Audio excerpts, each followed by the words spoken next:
So quite a dramatic day in court, but as is so often with this case, it's events surrounding the case that are drawing a lot of attention as well. We know that the media was thrown out of court earlier today.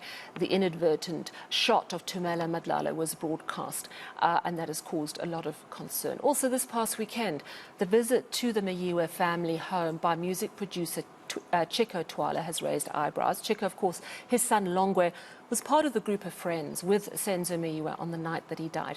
Well, I'm joined now by Chicco Twala. Thank you so much for joining us. I really appreciate your time. This can't be an easy subject to discuss. What made you decide to go visit the Meyiwa family?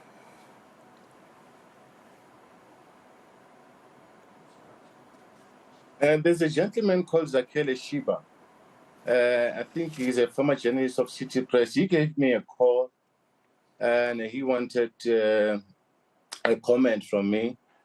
He mentioned that Senzo's brother's Fiso had said something which disturbed me a bit. And because I was communicating with Senzo's mom, I was communicating with Senzo's mom.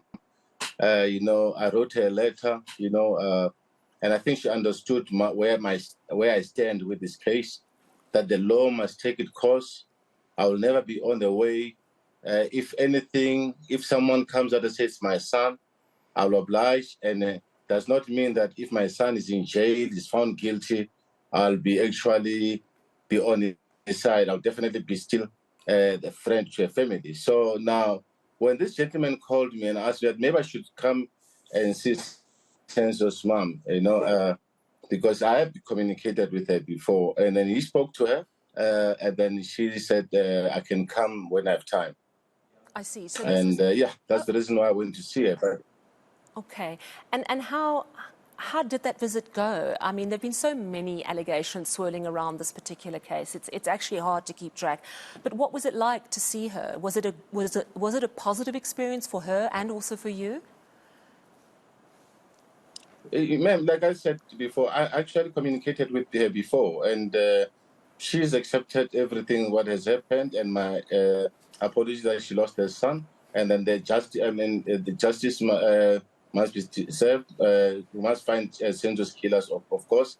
Me and her were not enemies. Remember, I'm not charged or anything. I have the right to go and see Senzo's mom. I mean, even Senzo's mom once said that not even one parent, Kelly never came, or Kelly's mom never came to see her to just say something. So I don't understand why people are now actually making it a big issue. They've actually said Kelly couldn't even go to Senzo. I went because, I mean, I'm not guilty of anything. Senzo's mom is not my enemy. If my son did something wrong, then he must be arrested. He must serve time in jail. That's it. And that's not my son's and what's his name problems cannot be my problem. No, sure. Can you take us back to that awful time? Were you called by your son or by anyone in the house that night that Senzo died? I received a call from Kelly. She's the one who called me. I was fast asleep when she called me, and then I obviously she was crying profusely when she called me. And before I could even ask, why she was crying, she told me that Senzo has been shot. She didn't tell me that he was dead at the time. I dressed up and went to hospital where I found my son there. I found Kelly's mom, Kelly's sister. There were so many people in there, a few people with nurses and police. That's what I found in hospital at the time. And what did Kelly and your son say to you about what actually happened in the house?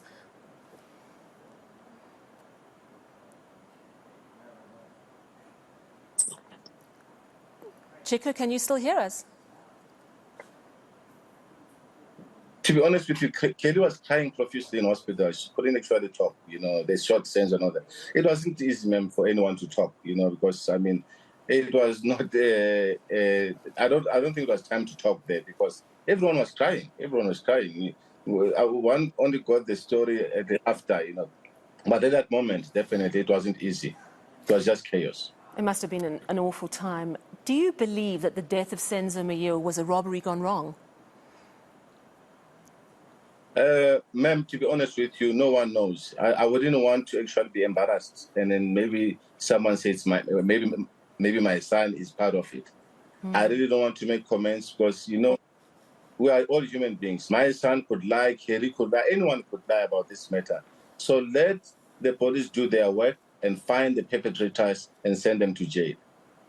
Do you believe there's a possibility that your son could have been involved in some way, or do you believe that he is innocent? Knowing him, ma'am, definitely, I would be very shocked because I've never seen my son with a weapon. None of my children, I've never seen my children with a gun or knife. I would be very shocked. If he did it, to be honest with you, I would be very shocked. You should be doing those things maybe in it. What I know about my son is drugs. When someone comes and tell me about my son regarding drugs, definitely, that I will never deny. But in this matter, definitely, I'll be very shocked if someone tells me that my son shot. I'll be shocked. Remember, ma'am, this matter about shooting Senzo only came in 2018 when Mens Not Beru announced that my son was fighting with Zandi. No one had that case. And now we are hearing about the second docket. It's something that was created by social media. Mens Not Beru. He's the one who came with that theory. So everyone bought into it. Even the NPA, they actually bought that story. I mean, if you look at the whole second docket, it's an extraction from the Twitter account of Mens Not Beru. Everything that is written, that's what is in that docket. Hence, I'm saying that, the police didn't do a good job. They just actually, with the second docket, they just extracted something from a Twitter, which is not good. Yeah, and you have been very open about your son's troubles with drugs, and we know that addiction is a very difficult disease to deal with, and it is a very heartbreaking disease for everyone involved in families. And it's interesting, it's something I was speaking to the Gauteng Premier about just last night, and he says that the drugs is destroying an entire generation of young people, and I think he's completely right. You have been very open about that. There's a 2020 video of you in a police station, which was in the Netflix documentary.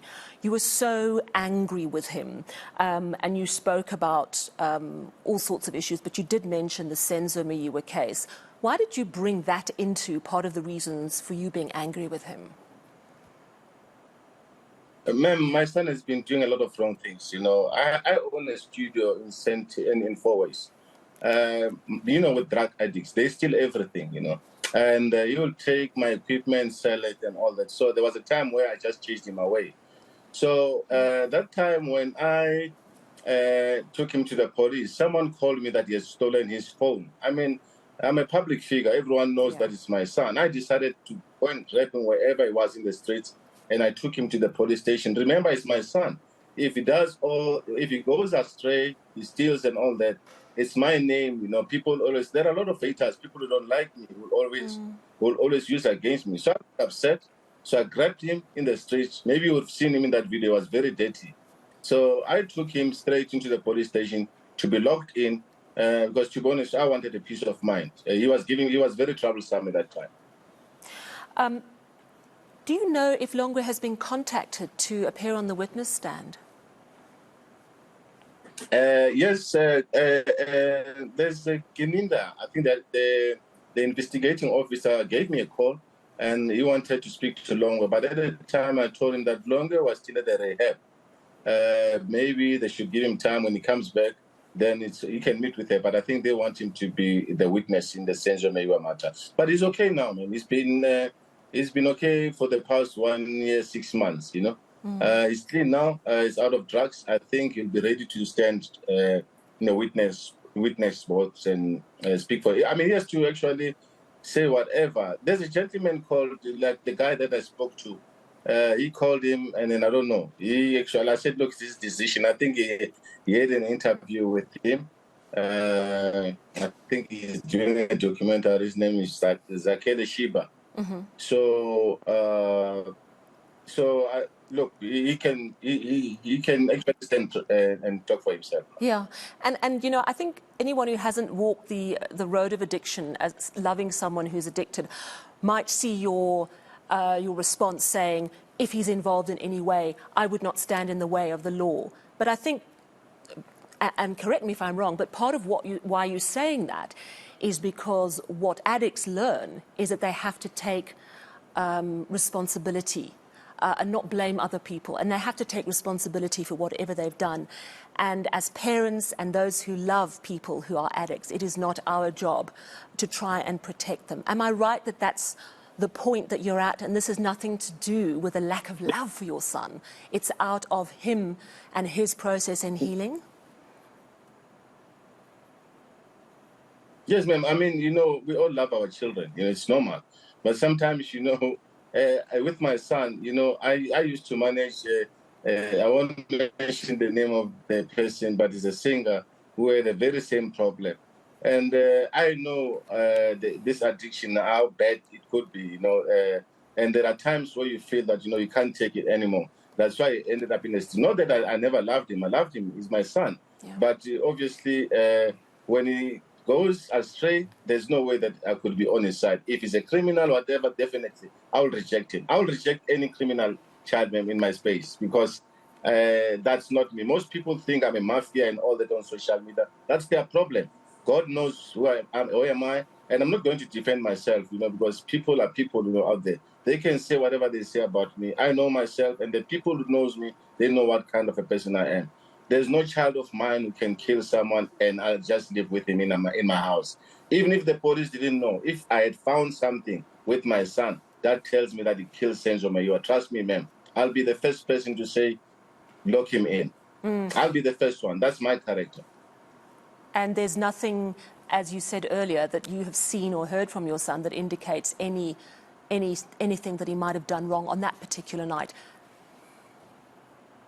No, the only thing he told me is, he said to me, Dad, there's 8 people in the house. Why not even one of them at least panics and shout and scream and say, Longway, you shot Senzo? If there's 8 people in the house, I mean, it's not easy. I mean, it would be abnormal for all of them to be silenced by one person.